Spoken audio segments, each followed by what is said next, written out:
Princess, and it's my first time vlog ever. So the name of my channel is Pocket Princess.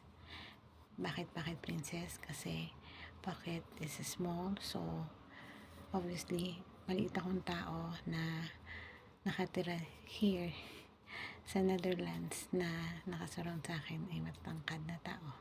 So I use that title on my channel.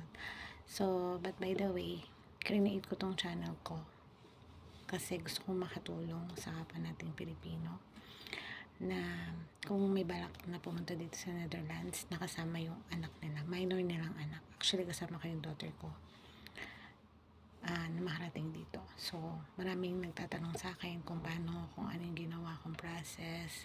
So, kaya may nakikita naman ako sa ibang vlogs na meron naman silang iba't iba na experience.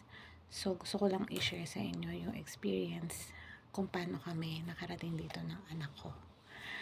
I hope na magustuhan nyo yung aking channel and mag-guide ko kayo ng maayos, at mag-comment lang kayo kung ano yung gusto nyong malaman, o kung may mga question kayo sa channel ko. So, re-replyan ko naman kayo.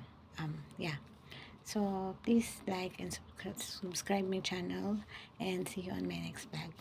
Mabuhay! Please like and subscribe to Bye! my channel.